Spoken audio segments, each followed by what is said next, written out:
गुप्तधन प्रकरणाने पेटला संताप, मजुरांचा मोर्चा इशारा, कायदेशीर लढाईची तयारी। जळकोट तालुक्यातील रावणकोळा येथे उघडकीस आलेल्या कथित गुप्तधन प्रकरणाने आता धोकादायक वळण घेतले असून मजुरांनी थेट आंदोलनाचा इशारा दिला आहे। संपूर्ण जळकोट तालुका परिसरात संतापाची लाट उसळली असून न्याय नाही तर आंदोलन अशी भूमिका मजुरांनी घेतल्याची माहिती समोर येत आहे। मिळालेल्या माहितीनुसार घराचा पाया खोदताना मजुरांना जमिनीत गाडलेला एक हंडा सापडला। या हंड्यात अंदाजे 80 ते 90 नाणी असल्याचे सांगितले जात आहे। अचानक सापडलेल्या या धनामुळे मजुरांमध्ये आनंदाचे वातावरण होते, मात्र हा आनंद फार काळ टिकला नाही। मजुरांच्या आरोपानुसार घरमालकाने तुम्हालाही हिस्सा देतो असे सांगून सर्व नाणी स्वतःकडे घेतली, पण दुसऱ्याच दिवशी चित्र पूर्ण बदलले।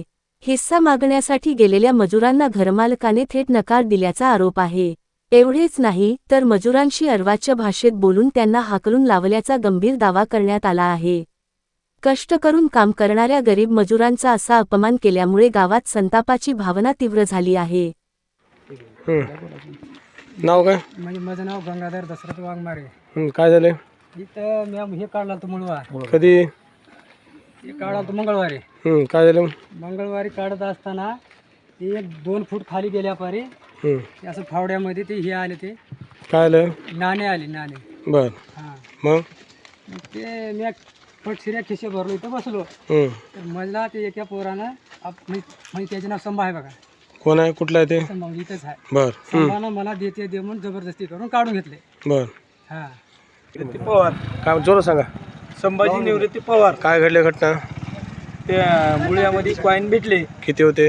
आता मोजाय नाही आम्ही, मग मोजाय नाही आम्ही। मालकाची बायको कोणते कोणते पोलीसवाले आले ते?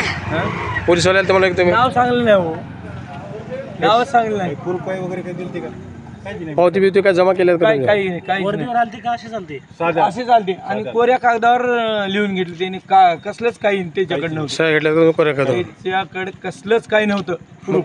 मग कसं दिलं लोक जेव्हा तुम्ही मेड्याने? आम्ही सह्या कुठे दिला? त्या मालकाने दिले।